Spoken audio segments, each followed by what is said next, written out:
بسم الله الرحمن الرحيم.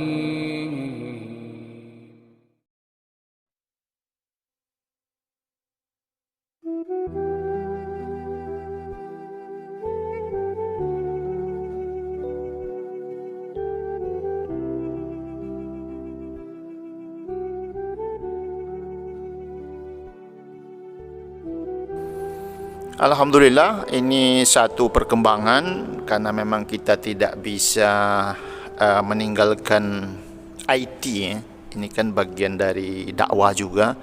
Ketika kita susah berdakwah langsung lewat lisan, ya terpaksa kita menggunakan alat. Nah, alat inilah saatnya sekarang eksis. Meskipun sebenarnya ya kita agak terlambat sih. Karena mestinya tahun-tahun sebelumnya pun kita sudah menggunakan media ini ya, entah itu lewat virtual atau lewat YouTube dan lain sebagainya. Tapi ya alhamdulillah ini suatu perkembangan yang luar biasa. Tidak banyak masjid yang melakukan hal yang seperti ini. Mungkin di wilayah Sekupang ini saya nggak tahu, mungkin Al-Ikhlas ini aja mungkin barangkali yang masih tetap membuat kegiatan tausiah Ramadan dengan cara direkam, kemudian nanti di share kepada grup-grupnya. Ini luar biasa nih, luar biasa. Saya kira ini perlu jadi acuan buat masjid-masjid lain.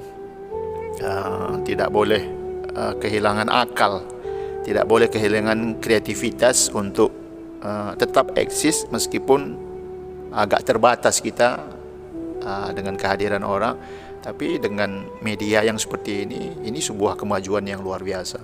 Ya, tinggal mainnya harus profesional. Mungkin kedepannya itu yang perlu kita tingkatkan, dan saya kira tidak hanya Ramadan ini ya.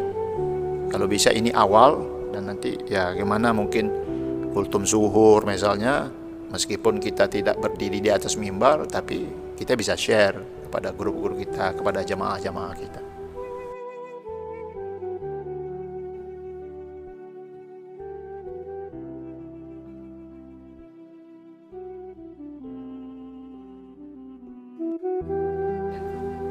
Untuk program masjid, ya salah satu yang perlu dikembangkan itu adalah kebersamaan antara pengurus masjid dengan jamaah masjid. Ini harus sejalan dia, dalam artian jangan selalu melihat dari sisi negatif. Susah kita berkembang ini. Kalau pengurusnya pingin A, ya jamaah udah ikut aja lah, ya tinggal nanti kalau ada kekurangan kita perbaiki bersama. Tapi kalau pengurus pingin A, jamaahnya pingin B, ya C pun tak jadi juga akhirnya kan. Jadi ambil yang bersama, kita punya satu tujuan, macam mana masjid ini tetap eksis dengan kegiatan-kegiatan dakwah. Karena masjid itu tak akan hidup dia hanya dengan sholat berjamaah. Dia harus ada kajian-kajian, apalagi di Batam. Di Batam ini Masya Allah, Ustadz, kata orang Melayu, bersepah banyak. Tinggal ya lihat yang mana yang punya kompetensi dan lain sebagainya. Masing-masing mereka punya kelebihan kok. Kalau kita kembali lagi misalnya kita kepada pondok pesantren itu ada mahfuzat ya. Kita kenal mahfuzat. Kullu syai'in lahu maziyah. Setiap sesuatu pasti punya keistimewaan. Sama manusia pun gitu juga. Jangan kita kira yang tidak sarjana tak bisa ceramah. Banyak yang bisa. Banyak juga orang yang selesai sarjana, doktor, profesor tak pandai ceramah. Ada juga. Jadi jangan melihat dari sisi itu. Saya selalu ingat ada satu pesan dulu. Saya nggak tahu apakah itu hadis atau mahfuzat, tapi bahasanya bagus. Apa itu? Wallahu a'lam. Allahumma sholli ala Muhammad.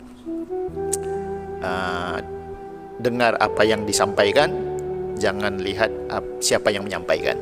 Nah, itu yang penting buat kita. Jadi jangan tengok orangnya. Belum tentu orangnya bergelar profesor kapan bisa menyampaikan sesuai dengan apa yang ada. Belum tentu. Bisa jadi malah orang yang tidak punya embel-embel gelar, dia lebih bisa menyampaikan sesuatu. Itu yang perlu. Jadi kembali lagi, bagaimana kerjasama antara pengurus dengan jamaah ini sejalan. Karena dengan begitu insya Allah nanti dia akan hidup. Tinggal nanti infrastrukturnya yang dipersiapkan. Misalnya kalau kita mau buat bazar, tempatnya itu harus bagus, apa yang kita tampilkan di situ. Kemudian jangan lupa iklan, pengumuman, diumumkan, di share dan sebagainya. Ini penunjang sebenarnya. Kalau dulu kami pengalaman pernah 10 tahun di negara orang itu Jumat, bukan hari biasa, Jumat saja, bukan Ramadan, Jumat saja. Habis sholat Jumat itu sekeliling masjid ini orang jualan. Bukan dalam masjid, luar masjid. Kalau dalam masjid ya lah tak boleh memang kan. Luar masjid boleh. Orang beli semangka, orang beli ikan. Tapi setelah itu bersih lagi. Itu cuman saya kira mungkin kita belum bisa di kita nih ya. Karena orang kita gitu, selebor. Habis itu dibiarin sampahnya, payah kadang gitu ya.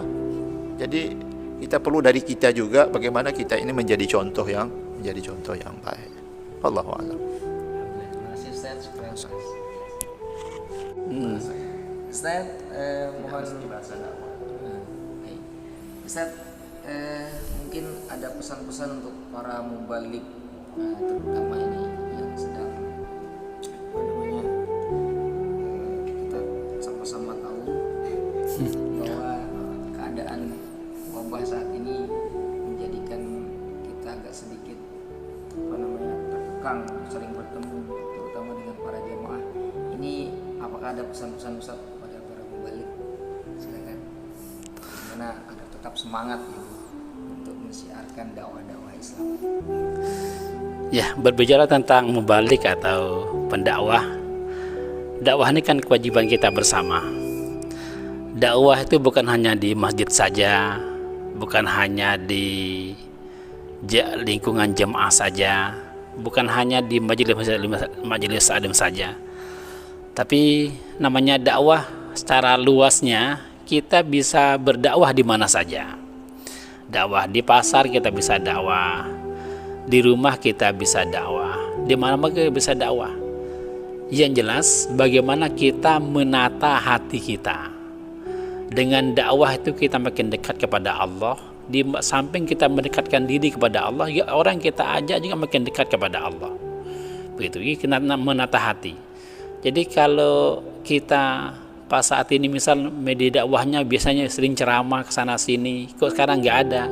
Kita harus gunakan kesempatan itu untuk dekatkan diri kepada Allah, untuk dakwah diri kita. Kemudian kita juga dakwah kepada keluarga kita, orang sekitar kita, sehingga dengan adanya dakwah kita, keluarga dan masyarakat makin dekat kepada Allah Subhanahu wa taala. Jadi tujuan dakwah itu untuk mendekatkan diri kepada Allah. Jadi akhirnya kami menghimbau kepada kawan-kawan, para mubalik, para penceramah di mana saja berada, ayo kita mulai menata hati kita, dan kita harus camkan bahwa dakwah adalah kewajiban kita bersama, bukan kewajiban individu, seorang ustadz, kiai, bahkan kita pun dakwah. Kenapa? Moto dakwah itu singkat saja, balighu anni walau ayah, sampaikan dariku walaupun hanya satu ayat, atau sedikit kita tahu, itulah kita dakwahkan.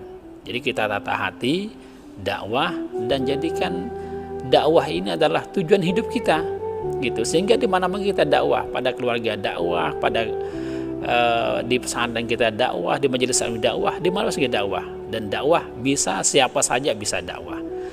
Kalau ngajar mungkin kewajiban para kiai, para asatir, tapi dakwah karena motonya begitu singkat, balighu anni walau ayah, maka kita semua bisa dakwah. Tata hati, insya Allah dakwah akan jadi mulus. Alhamdulillahi Rabbil Alamin.